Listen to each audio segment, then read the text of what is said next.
The following is an exclusive presentation of WI Garden Media, the voice of Garden Talk Radio.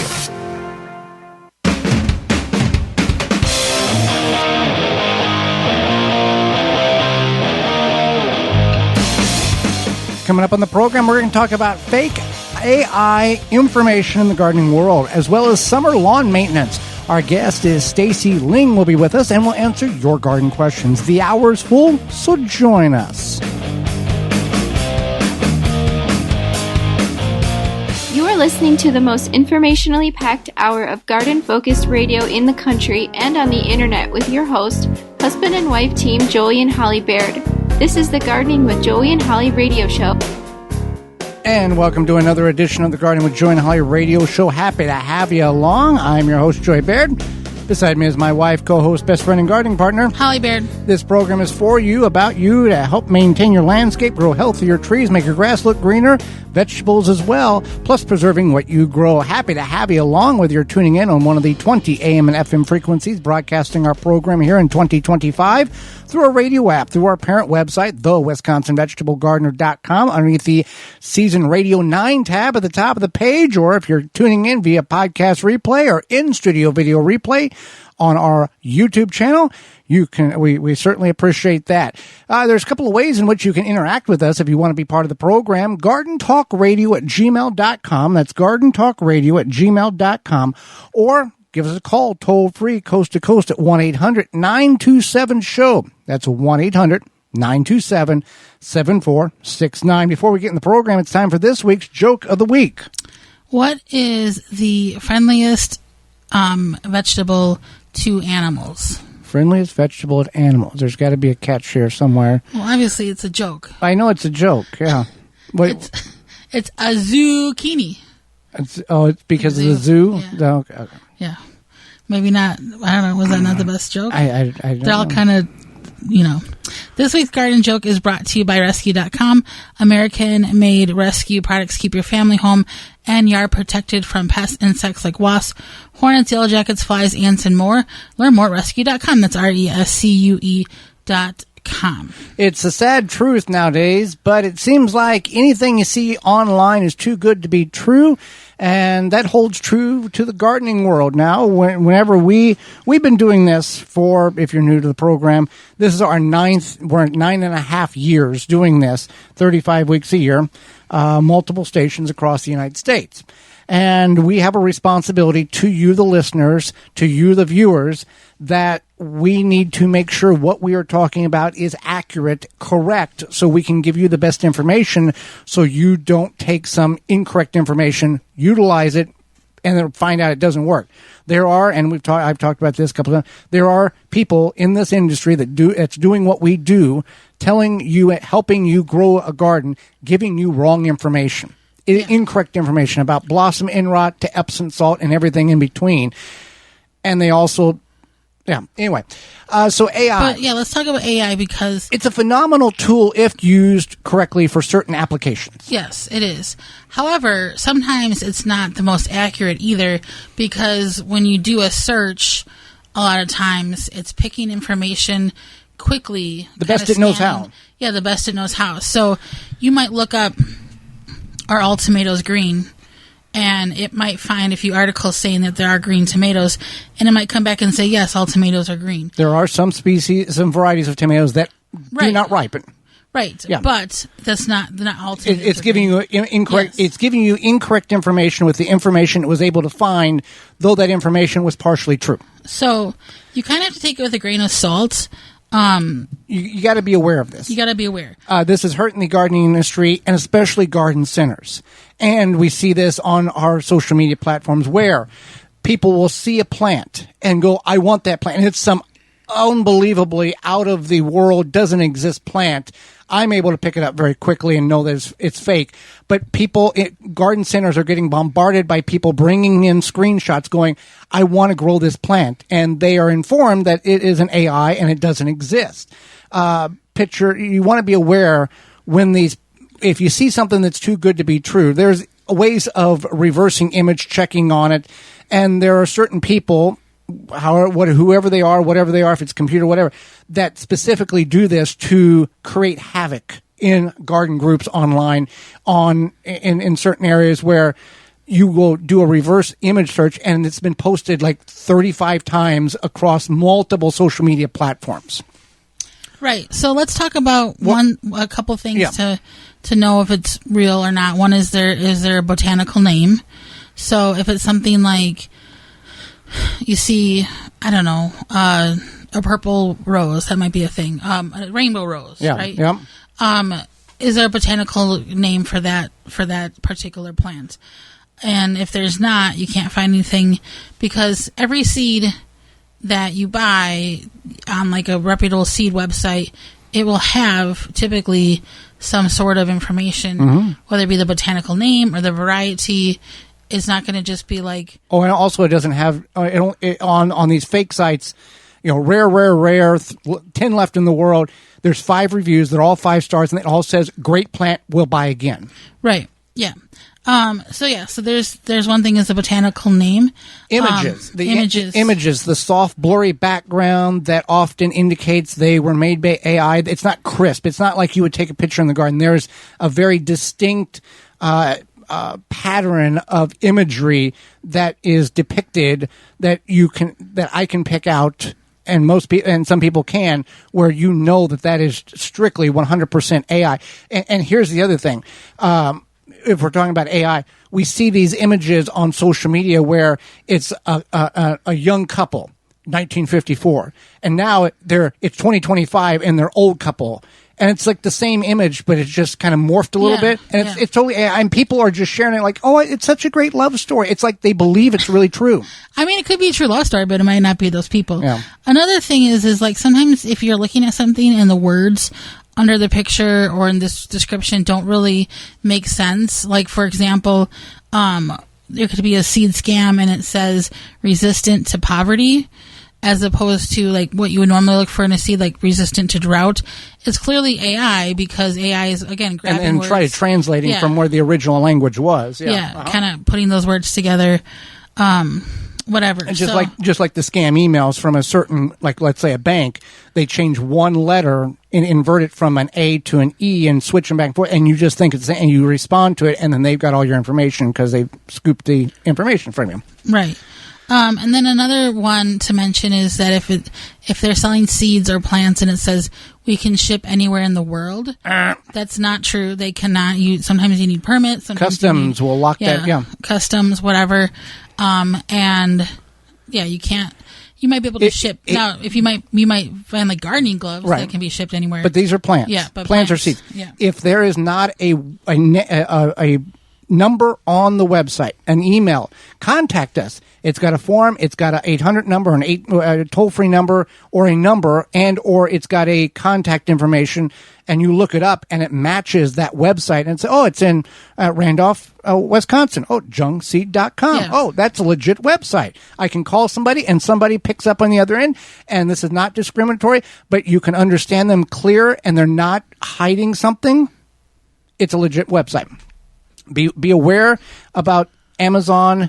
Etsy, not so much. I think Etsy's a little more safer, but Amazon, anybody can put anything on there, and you're going to get sand or pieces of glass. It's be buyer beware. Yes, definitely. So let's talk about some resources that you can use for good information. One would be your local university extension or any university extension. A lot of times when I'm looking up a solution for issues, I will search like blah, blah, blah, university extension. And that ends with .edu, does it not? Yeah, but I would just, like when the search bar, I just put, university extension, tomato blossom tomato leaf curl, university extension. And that way it's going to give me those answers, because those are funded to give you the correct answers. Those are experts that they hire. Keywords. And that way you're getting good information.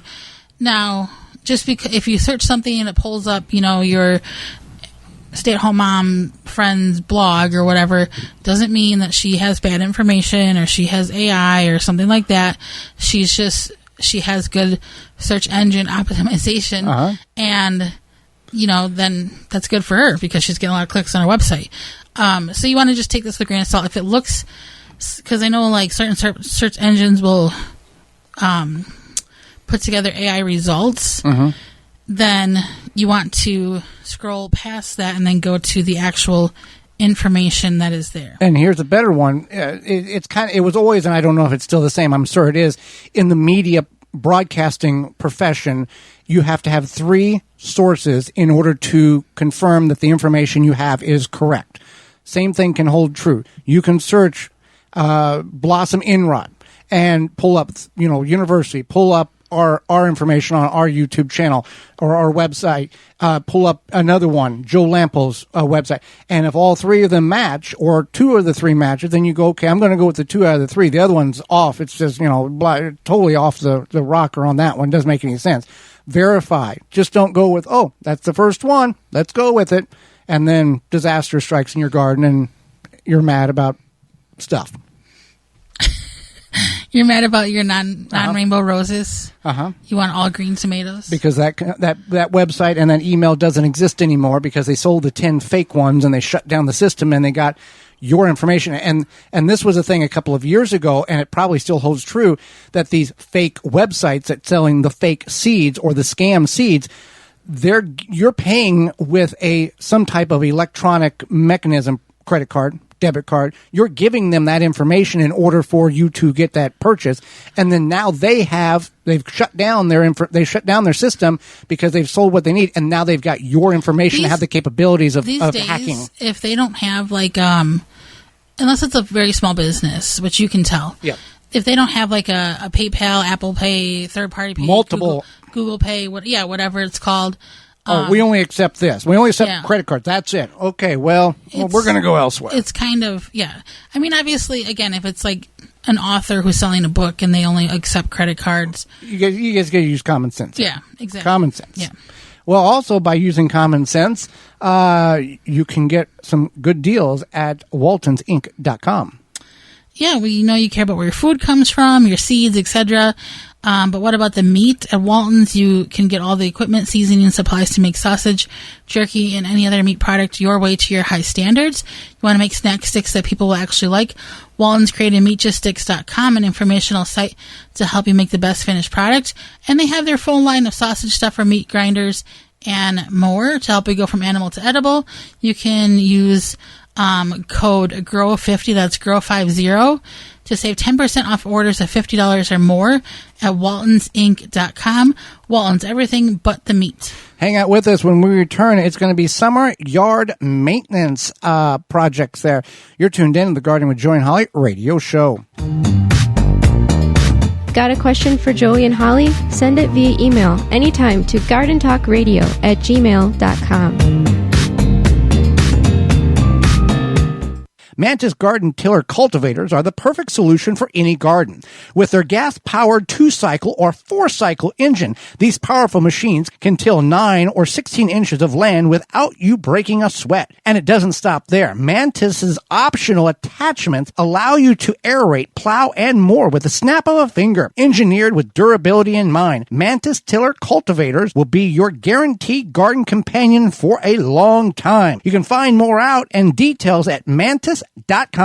The Shore and Shore utility cart is designed to help you with your projects around the yard and get your garden work done with ease. With a load capacity of 400 pounds, telescoping sides, the ability to use as a flat bed, and the option to pull it behind your bicycle, this cart is ideal for use around the garden, yard, lake, beach, park, and more. In short, the Shore and Shore is the most versatile cart in the market. Check us out at shoreandshore.com and get yours today. A non-selective herbicide that is also USDA Bio-Preferred certified? You bet. Say goodbye to Roundup and hello to No More Weeds by Naturally Green Products. No More Weeds kills weeds with no harsh chemicals and no glyphosate. Safe around pets, No More Weeds has a proprietary sticking agent to use around gardens, pools, decks, patios, anywhere there are weeds. Available online at natgreenproducts.com, Amazon, and Walmart.com, Order yours today.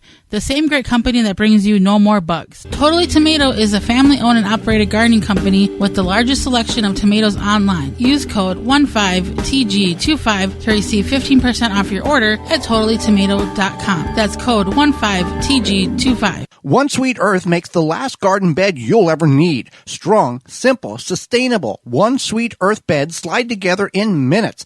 No tools, no rot, no junk. Durable, non-toxic, woman-owned, made in the USA. Visit onesweetearth.com. Good garden tools make gardening easier. Wisconsin-made Cobra Head tools simplify weeding, cultivating, digging, and planting. Favorites of professional gardeners, Cobra Head tools are durable, ergonomic, and easy to work with. Visit CobraHead.com and use coupon code SOIL for 10% off your order. David J. Frank, Southeastern Wisconsin's leading landscape company, is a landscaper you need. Their award-winning services include everything from lawn care, landscape maintenance, design, construction, renovation, irrigation, sustainability, and more. Big or small, let the experts at David J. Frank handle the hard work for you. Find out more at davidjfrank.com.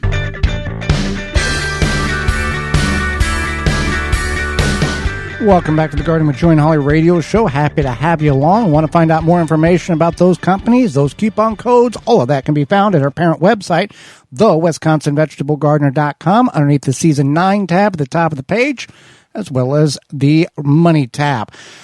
Summer garden maintenance, Holly, is something that if you lawn maintenance, yard, lawn. If you want a pristine lawn, you want it to look good, this is a segment for you. Yeah, so summer heat can take a toll on your grass, your lawn, your yard, etc. I'm sure there's a difference between lawn and yard. Sure. Okay. Maybe lawn is like just that you have there, and then yard is like a utilized thing, you know? So like you might have a yard, and then you have like a fire pit and a little sitting area, and then the kids play croquet. Well, I've got an answer for you. Okay. In America English, a yard generally refers to the entire outdoor area surrounding the house, while a lawn specifically refers to an area of grass within that yard. Okay. Yeah. Now that's according to a Reddit thread, so take that for how much you want. I feel like yard is like an area where you can go down this rabbit hole. All right. Yeah. Anyway, so you want to make sure you're mowing at the right height. Taller grass will shade your soil, and that reduces water evaporation. Shorter grass, as well as it would choke out weeds too. Yes. Shorter grass doesn't allow for the bugs to do their thing that you want, so because they help the ecosystem. So if you cut it too short, that's not good.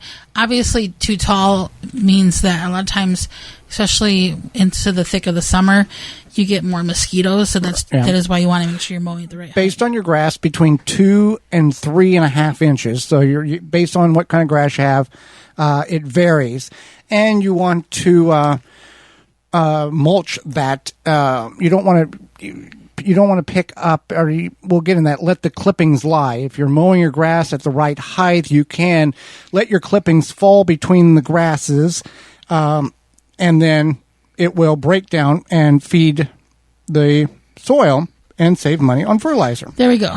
So you want to water properly. So you want to make sure that you water your lawn deeply and infrequently. Obviously, if you have a lot of rain, you can't control that. But this is something that I think, from what I understand, people don't always, they might water too much. Yeah. There are certain ways in which you can set up your in-ground watering system and then figure out how much you need to apply. There's different type of mechanisms now in order to sync up with a weather app or a digital thermometer that will adjust for the adequate amount or no water particular time of application. So you want to do that as well. And if you're going to do an in-ground pop-up head system like we see in many municipalities, many HOAs, have the thing, make sure it gets on the lawn and not the sidewalk or the street. Yeah. Yeah, because you can drive down any neighborhood in America during the summer, and you can pick out 3 or 4 houses where there's more water going on the street and the sidewalk than on the grass. Right. I mean, even businesses, you can see that. Yeah, there's a and whether it's a downpour, a deluge, them things are still going. Right. There's a business by us that I think for a while had the what's it called, the sprinkler going half in the road. Yeah. Yeah. So it's silly, and I think it would go off when it rained too. Well, yeah, and it used to be the one across from where the studio is here. It would go. It would water like at 10 o'clock at night because you'd hear it, and now they don't do that anymore for whatever. That's right. Yeah. That's right. That's what it was. That was the weird thing. So you want to make sure you're watering properly, mindfully. If there is a not water ban, what do they call it? Restriction. Then you have to, pay attention to that. I personally don't get excited about lawns. So I'm like, it's whatever. But some people really take pride in their lawns, and that's fair. And to each our own, right? So you want to treat for grubs like Japanese beetles. They lay eggs in the grass early to midsummer, and then those grubs will cause problems. I think they lay eggs, the larva, and then you got the Japanese beetles. Yeah. So we can talk about one thing that would help them is Phylum Bioproducts. They have a granular, what's it called, that you spread around, and that helps with the grubs and the Japanese beetles and the June bugs and all that. So you want to make sure that you are doing something to treat for that, especially if you are very serious about your lawn. It will help prevent those insects, pests, whatever you want to call them, from laying those eggs and causing further damage and devastation to your hard-earned, hard-worked lawn. And whether you seeded your lawn or you brought sod in, doing these steps can help pristine and keep the lawn pretty, because there is some people that they don't let people walk on their lawn. They mow it in specific patterns so it stays, like a baseball field.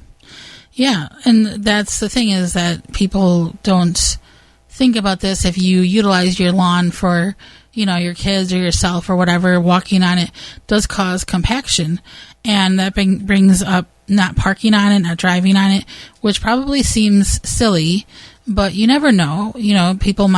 You might have a party and you're like, oh yeah, just park on the lawn, whatever. If you park on the lawn, it does cause that compaction, and that could, could kill off the grass. And even in drought times, it's something to stay off the lawn because it can add to the compaction. When it's a drought, the lawn doesn't die, it goes dormant. So just keep that in mind. A lot of people don't know that. Another thing is to clean up after your dog. Your dog can cause dead spots on the lawn. So if you are concerned about that, you can dilute the urine in the soil. You can flush it with water or spray water.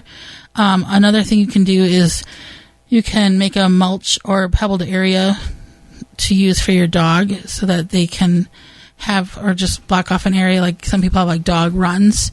Or it's like is that what they're called? I don't know what it is. Is it like a chicken run where there's a designated area for the dog? Yeah. Okay. They have a fenced off area just for their dog. Okay. To do their business. Okay. All right. I mean, if I had a dog, I'd be like, whatever. But that's me. Well, you got to pick the stuff up, otherwise you can't go in the yard. No, but I'm saying I wouldn't have a designated area for my dog. Well, the reason why is because the urine will stain and kill the grass. That's why you don't want to have it in a certain area. That's what the yellowing areas are. Right. Yeah, no, and that makes sense. I just saying that, I wouldn't be that particular about my lawn. That's just me. But anyway, you might be. So if you do have a dog and you're concerned about your grass getting yellow, you can give them a spot, their own designated spot, or you can dilute the urine with water. You flush the water, or you can make a little specific dog park mulch, pebbled, whatever area. Some dogs won't go on not the grass or a pebbled area, so your mileage may vary with them. Make sure your mower blade is sharp. Yes. Yeah, so a dull mower blade can cause tearing of the grass It will make the grass ragged, have brown edges. It'll sometimes pull the grass up. You don't want that either. Yeah, it'll gnaw it. Just like you have a dull knife or anything, sharpening the blades, whether you do it yourself with an angle grinder or you take it somewhere and have it done professionally, will not only make the grass cut cleaner, it will make the grass healthier, and the efficiency of the unit will work better, whether it's a push lawnmower, whether it is a push battery, a riding lawnmower, or the old, the non-motorized, I don't forget what it's not a sickle lawnmower. You know what I'm talking about? Non-motorized. Yeah, it's the one that has the thing that spins. Yeah. Those have blades on them too. And you got to sharpen. Yeah. Now you can aerate your lawn. That helps with compaction. That helps getting fertilizer in the ground if needed. The best time to aerate your lawn depends on the type of grass you have. So if you know what you got, then this is easy. If you've just moved in and whatever's growing, like on the farm, we did whatever it was, we just mowed it and that was into it. There was the pristine level of the lawn was not a key importance on the farm. For cool season grasses like Kentucky bluegrass or fescue or perennial ryegrass, the optimal time is early spring or early fall. Now, aeration is whenever you purchase a machine that pulls little plugs of soil. It goes down 3-4 inches. It pulls a plug out and throws it up on top of the surface of the lawn. For warm season grasses like Bermuda grass, you should aerate in late spring or early summer. It's generally the best to aerate for those. And the plugs, based on if you do it yourself or a landscaper comes in and does it, the plugs can stay there and they'll work back in the soil. You can fertilize, you can water. It's a whole thing. But also there's a level of dethatching, thatching, which is removing the dead vegetation that's on top of the soil. Let's talk about aerating. Yes. What does aerating do? It allows... I know they remove chunks, right? They remove chunks, like little cylinder size. Right. I think like 1 inch to 2 inches deep. They remove the chunks of the soil. So a lot of people feel that aerating does what? It improves air, water, and nutrient flow to the roots of the grasses.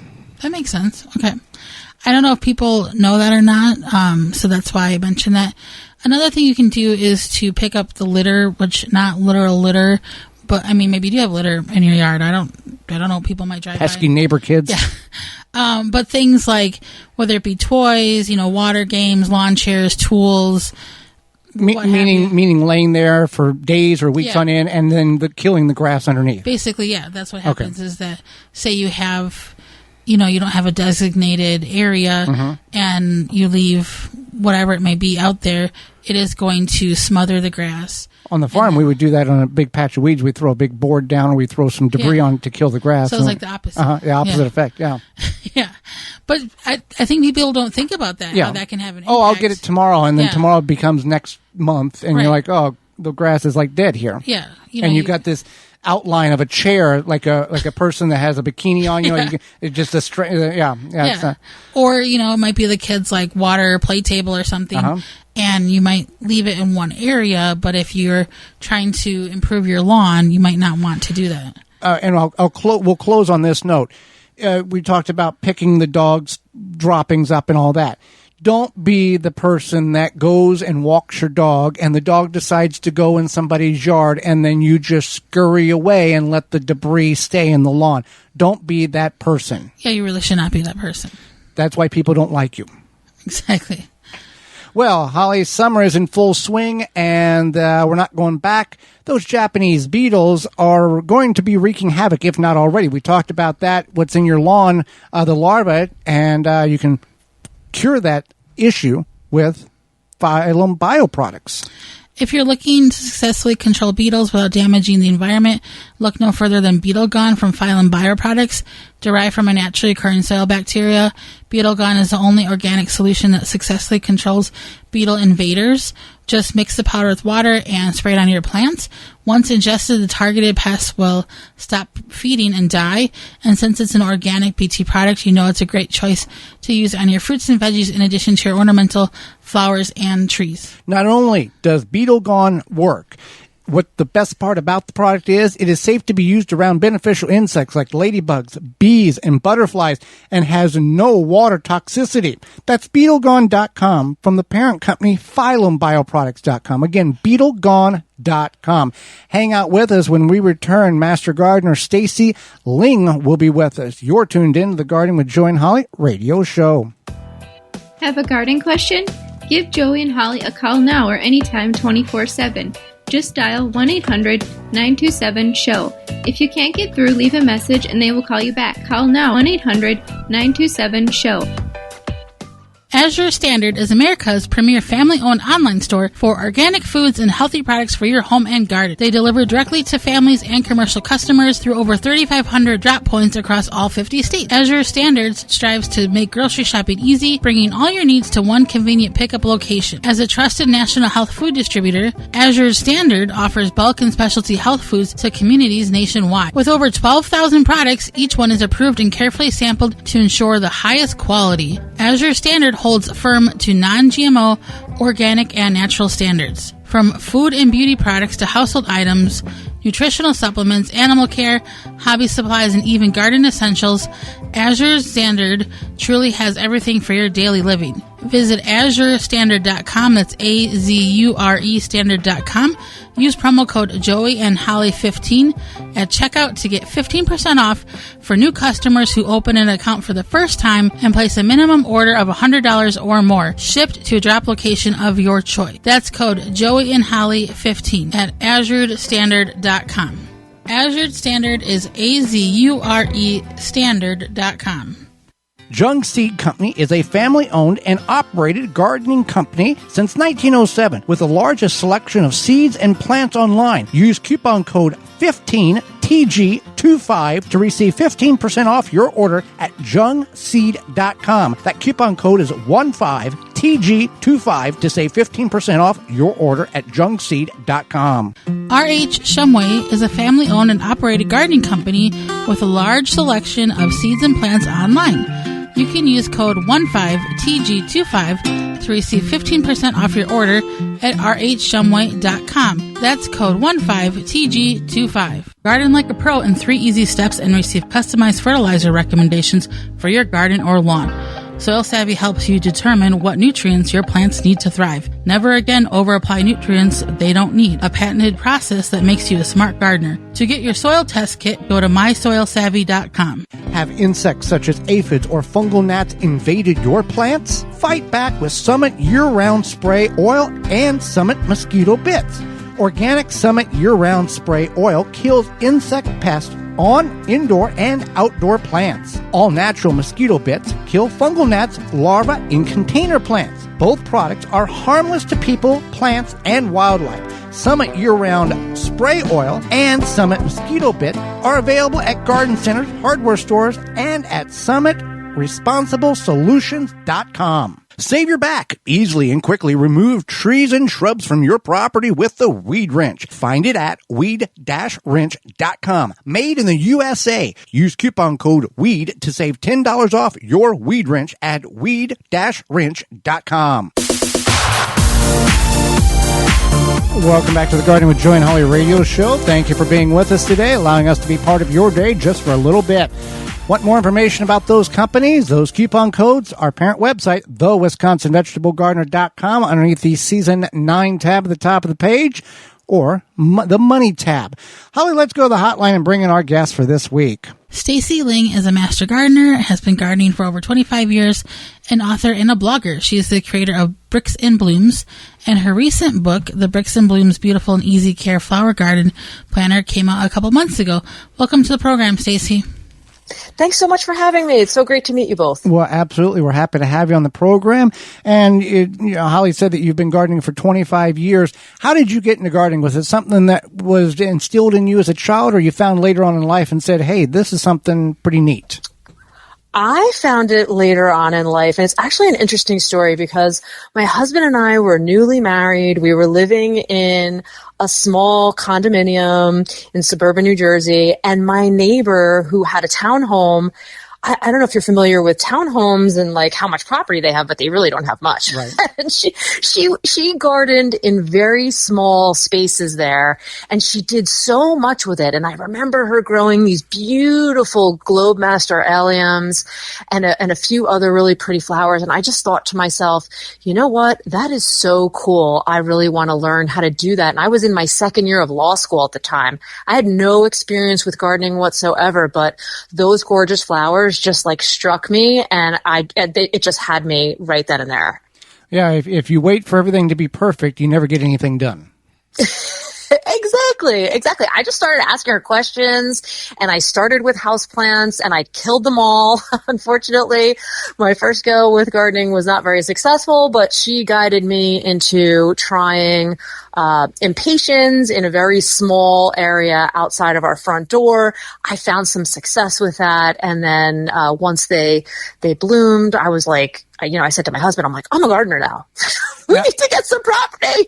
And so we moved, and our family home of 23 years, we had half an acre, and I completely built that property out with garden after garden after garden, because it just really started to consume me, and I just, was digging and dividing plants, and it's addictive. Eventually, yes, it really is. And it's so, relaxing and therapeutic, and I just love it.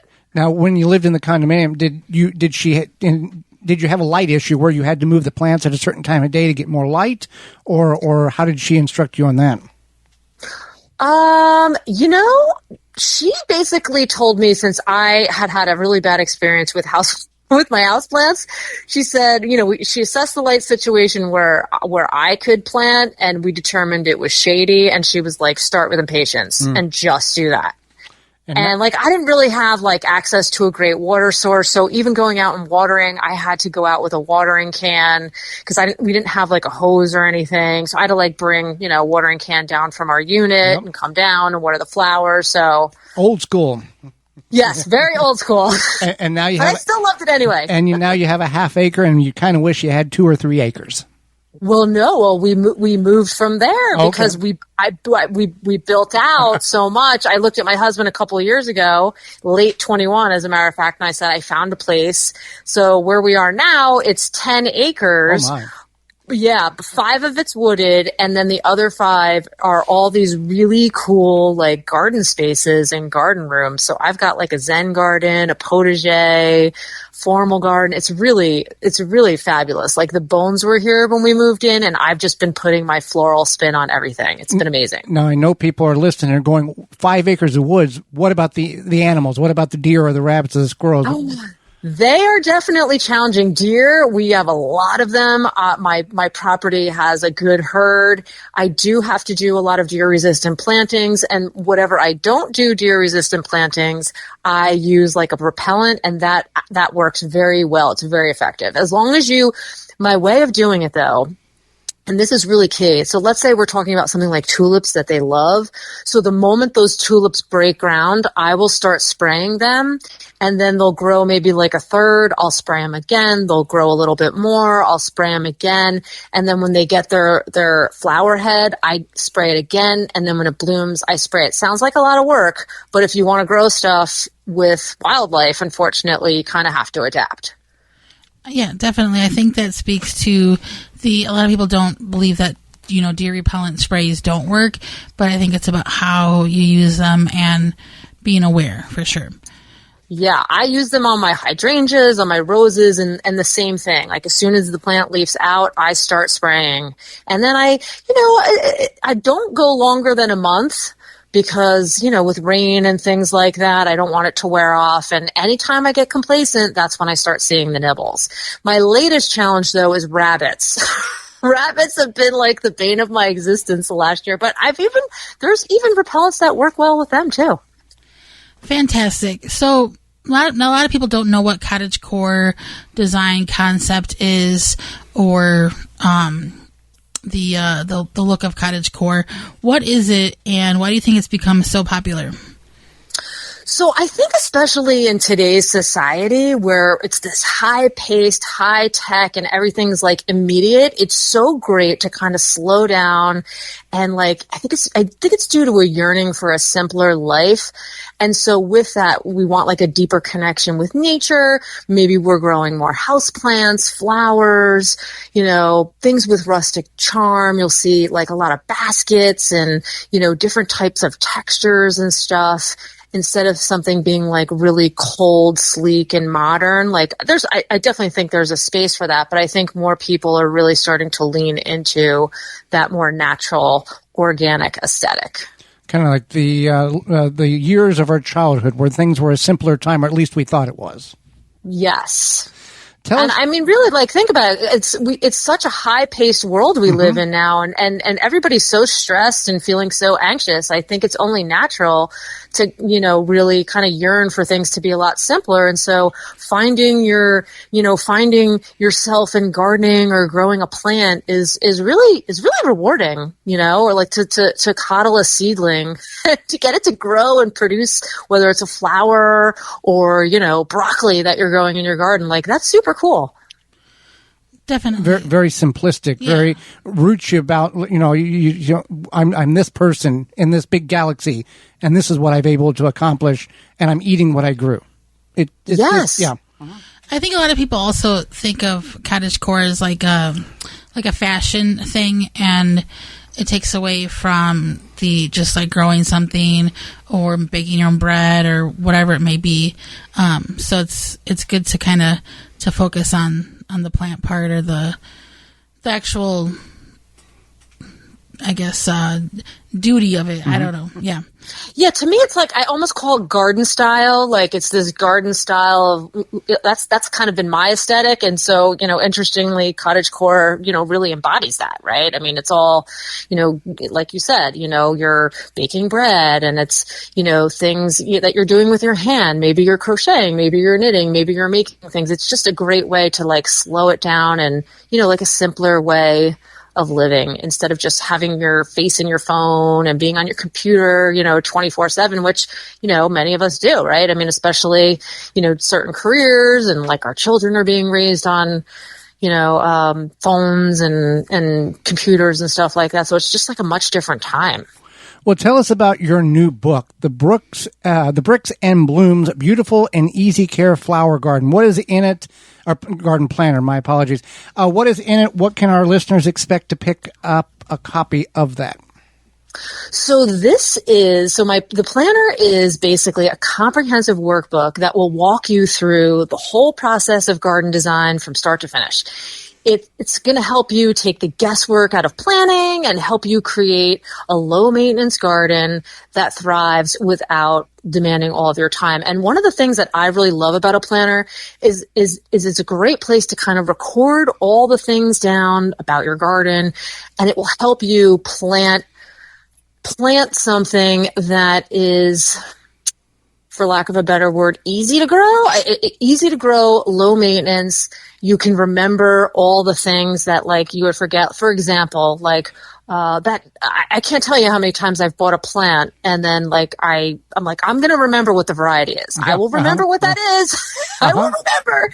And like 2 weeks later, I couldn't tell you what it is. So like, that's a great way to put that in your planner. But the other good thing about a planner too, is that it's a great place to, like keep a history of your garden that you can not only look back and reflect on yourself and learn from, but your children and grandchildren can learn from the trials and tribulations of your own garden. And it could also be passed down to the next steward of your garden. Like if you go and move and you want to help the new homeowner along, you can kind of give them this manifesto, if you will, to your garden and how it grows. Yeah, a little diary of what is going on and how to do it. And the nice thing about it, it's on paper. It's not on a digital platform where if something goes wrong, you've lost it. You've got that book. You've got it right there with you. Yes, and my planner has some cheat sheets and garden design. So it's not just like a bunch of empty workbook pages. There's guides of what to do month to month, just like some garden design ideas, deer resistant planting ideas, things like that. That goes a little bit deeper than just like an empty workbook that you fill in. But it will definitely be a great tool to have in your garden tool belt to help you grow the garden of your dreams. Well, please tell us more about your blog. So my blog, I have been blogging since 2018, and I started it when my oldest daughter started college. I had always kind of thought maybe it's something that I wanted to do because blogging has been a thing for a long time now. And when she left for college, I kind of just like looked at my husband and I just like wanted to have another purpose. And so the reason I started my blog was because I wanted to reach people like me, my friends, family that have always mentioned to me they didn't know how to grow things and they, unalive all kinds of plants. And so I wanted to be a good resource, like your biggest cheerleader, to teach you how to do it and enjoy it as much as I do. So that's one of the reasons why I started it and when I started it. And then since then, I rolled that into social media, and then I wrote books and started a YouTube channel, and it's really been a lot of fun. I love it. I love being able to do this. It's so rewarding, and just to be able to do something that you're passionate about and earn an income from it is just truly a blessing. And then going back, 5 or 6 years and going, oh, that's what I was doing at that point. That's what cause you just said we all don't remember what we did last week. Yes. So it's a great way to kind of relive. Oh yeah, I remember that now. And it's a great way to kind of, a lot of times we're like, oh, you kind of you see more of the negative things, but then you look back and you're like, wow, look at how far I've come. Like, I've come a long way from when we first moved here, for example, to, the spaces have changed dramatically since we moved in. And looking back to 2022 to now, is really incredible when you see everything that I've done to change things. So it's been great. It's almost like another planner. Mm-hmm. And the thing we have, I always remind people, and I remind myself, I want everything done now, but I know I can't get it done. It's a 3 or 4 or 5 year plan. It's not a get it done by tomorrow at noon. It takes time. Yes. And when we moved here, I said to my husband, I'm like, we are going to be here for 5 to 10 years because I've got a lot that I want to do and I want to see it come to fruition and grow. And some plants, I remember back in my old garden, I planted a climbing hydrangea. That plant did not bloom for a good several years. It was developing that root system. But wow, once it did, it was gorgeous. Fantastic. So you like to freeze tomatoes versus canning them. Why is that? And then what do you do with them once they thaw? So to me, freezing them is way easier than canning. It's much less of a process. It doesn't take as long. And I like to freeze any tomatoes that I'm not going to be using in the moment. And I thaw them out, just, put them in the refrigerator or take them out. And then I just drop them in a soup or a stew or a salsa or something. And then you just have those fresh flavors from your garden in the middle of winter. It's great. Yeah, we've everybody has their own specific method there, and yours is freezing, and it works out very, very well. So do you chop them ahead of time, or do you chop them once you thaw them? I kind of rough chop them, and then I'll chop them more when they're thawed. So the skin, but they do have a mushier consistency after they thaw. The consistency definitely changes a little bit, but that's why it's good for a soup or a stew or salsa or something like that. And the skins don't get rubbery after you freeze them? I take the skins off before freezing. Okay, yeah. That makes sense. Well, Stacy, we greatly appreciate your time. How can people find out more about you? How can they find your blog? How can they find your book?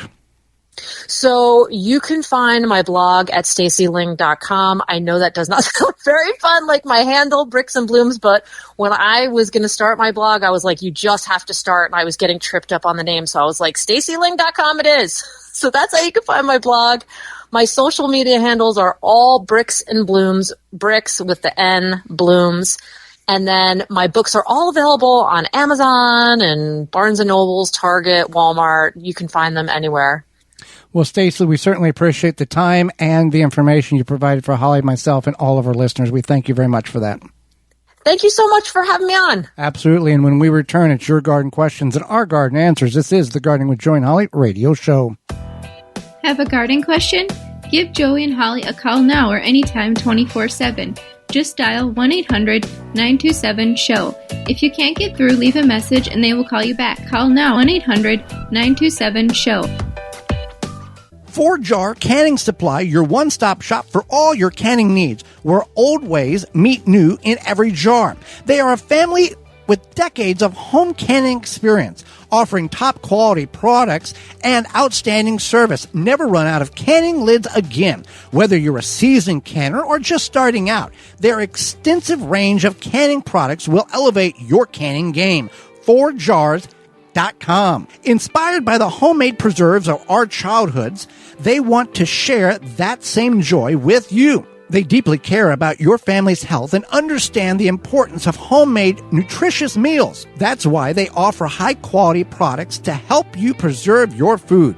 Quality canning lids, pressure canners, vacuum seal machines, and all the tools you need to get the job done. 4Jars has you covered. Our canning lids provide the perfect airtight seal for any regular, wide, or gym-sized jar. With the thickest lids on the market, they provide long-lasting freshness, up to 18 months, and are rust-resistant, ensuring your preserves stay secure. Use code 4jars25 to save 10% off your order at 4jars.com. That's FORJARS25 to save 10% off your order at 4jars, FORJARS.com. Check out ivorganics.com. It's America's leading garden product YouTube channel. IV Organic products are innovative, organic, effective, and proudly USA made to help you achieve your best growing season. Use coupon code RADIO10 at checkout and save 10% on your entire order at ivorganics.com. That coupon code again is RADIO10 to save 10% on your order at ivorganics.com. The Shore and Shore utility cart is designed to help you with your projects around the yard and get your garden work done with ease. With a load capacity of 400 pounds, telescoping sides, the ability to use as a flat bed, and the option to pull it behind your bicycle. This cart is ideal for use around the garden, yard, lake, beach, park, and more. In short, the Shore and Shore is the most versatile cart in the market. Check us out at shoreandshore.com and get yours today. If you could double the life of your raised bed boxes by sealing the wood with a clear, non-toxic wood preservative, would you? Well, now you can with a clear, penetrating product called Internal Wood Stabilizer. It's 100% non-toxic and easy to apply. Seal your untreated wood surfaces, even chicken coops, by spraying on Internal Wood Stabilizer. It's invisible, seals the wood from the inside out, and never wears off. Recommended by organic gardening experts. Internal Wood Stabilizer. Check it out at timberprocoatingsusa.com. Vermont Bean Company is a family-owned and operated gardening company with the largest selection of seeds online. Use coupon code 15TG25 to receive 15% off your order at vermontbean.com. That coupon code is 15TG25 to receive 15% off your order at vermontbean.com. Pomona's Universal Pectin is a high-quality pectin that gels reliably with low amounts of any sweetener. If you're trying to reduce the amount of sugar in your diet, you'll love Pomona's Universal Pectin. Now you can make healthy homemade jams and jellies sweetened to your taste. You can use sugar or honey to sweeten. Pomona's Universal Pectin keeps indefinitely when stored in an airtight container. Easy to use, versatile, and comes with directions and recipes in every box. Find out more and where to buy at PomonaPectin.com. Also available at natural food stores and online. Welcome back to the Garden with Joy and Holly radio show. Happy to have you along. Miss any of those coupon codes? Want to find out more information about those companies? The Wisconsin Vegetable Gardener.com underneath the Season 9 tab. and the money tab at the top of the page. Time for your garden questions, our garden answers. Send them on over to gardentalkradio@gmail.com. That's gardentalkradio@gmail.com, or toll free 1-800-927-SHOW. That's 1-800-927-7469. So I'm growing 44 determinate Romas. They're already flowering. They're only about 2 feet tall. I'm hearing that you should pinch the flowers to let them get bigger before they bear fruit. I see a lot of conflicting information online. I just don't want to do this wrong with so many plants. It's concerning. So this person's got determinate tomatoes, 2 foot tall. They're blossoming, they're blooming, and this individual feels that the plants are too short and needs to be taller before the fruit should be being put on. Right. So the answer is that I did a lot of research reading on it, is that because it's so early, like it's early enough in the season, you want to pinch those flowers off to allow for the plant to grow and establish roots, especially a determinate variety, because if you don't let those roots establish properly, then you won't get...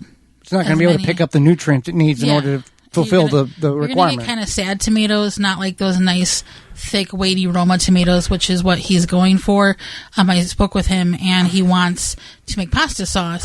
So you want those nice, like, thick Romas. Well, and if you pinch the flowers off, it's not going to set the plant back. The plant's just going to go, okay, I got to grow some more, and then it'll do another cycle, and it'll be fine. There's a reason why those plants are flowering. They might feel that they need to. So pinching those flowers off and allowing the roots to establish is going to be good for the plant. All right. Why is my cucumber plants only producing female flowers and no male flowers I see in sight? Well, there are certain varieties that only produce female flowers. They're self-pollinating. So maybe you've got that. I don't have a whole lot of information in regards to the addition in the follow-up on this. Also, there could have been where the male flowers were there, they fell off, and the female flowers did what it needed to do. The female flowers have the little fruit behind the flower. So there is varieties that are self-pollinating that a lot of the greenhouses use as well. So that could be part of the deal. That's all I got. Yeah. I have beautiful beet tops, but not much on the bottom. What do I do? You want to thin them out. So if you planted beet seeds have this seed. It's like a seed pod, not a seed pod, seed cluster. Thank you. Where there's several seeds in one seed cluster. So as those seeds start to bloom, you want to look at each grouping. The grouping of the tops, and then just trim back everything but one, and that will allow the beets to grow properly. Now, if you have done that and you are seeing that you don't have good beet root, there's a couple of situational issues here. Hydration, if it doesn't get enough water, it's not going to develop a bulb. If there's not enough nutrients in the soil, if you got poor soil, if you got clay soil, if you got rocky soil, those are all contributing factors of why the beetroot is not developing. Climate conditions. Was it too cold when the seed was planted? Is it too hot now? So there's multiple variations of why this may be occurring, and you have to wean it down to, okay, here are the factors in which I believe the conditions are affecting my beets. How can I get rid of fungal gnats in my raised beds? They are everywhere. The raised beds are in the greenhouse. All right, so you want to spray the dirt with permethrin. Yes. It's an insecticide. It's safe for pests when used correctly. It's safe for pets. Pets. That's what I meant. Yeah, pets. Yeah. Also, if used correctly, it will. It is safe for humans as well. People will use that and soak their clothing or spray their clothing down, and that is a repellent for the tick as well. So yeah, I think is it from the chrysanthemum? I believe so. It is a flower based derivative of that. So my cucumbers have been thriving, but now I'm not sure what's going on. The heat, the sun, they're all wilted. During the day, I water in the evening. I'm in Texas. They are very wilted and unsure of what's going on. They may have been, the heat may have had their way with them. Well, squashes, cucumbers, plants with large leaves, even corn, sweet corn, they will curl or wilt during the day to reduce surface area. And then in the evening, if everything is correct, they will firm back up or unroll their leaves. This is a common deal, not a big thing. You want to make sure the soil is moist and hydrated, whether irrigation or watering. If you're watering, you're going to have to double or triple what you think you need to put on that at the base of that plant. Also, being in certain areas of the country, Texas being one of them, you can also look at the option of shade cloth. They come in many percentiles from 10 to 20 to 30 to 40, 50, 60, 70%, and you can put that over the plant in order to reduce some of the intensity of sunlight coming and hitting your plant and taking some of that stress away from the plant so it can focus on production. Well, we are out of time, and we thank you for yours. Miss any portion of the program today or would like to revisit it? Hey, you can do that by going to your favorite search engine and typing in the Gardening with Joy and Holly radio show and searching current show and past shows, all 9.5 seasons. You can also send us an email, and we'll get you the show in return there. Tune in to the program next week where we will be talking about weaker soil over the years equal weaker plants, as well as landscaping rock options. There's a lot out there. We're going to simplify it for you, as well as the owner of Azert Standard, a sponsor of the program, David Stiltzer, will be with us, and we'll answer your garden questions. So until next week, for Holly Baird, I'm Joy Baird, and we will see you in the garden.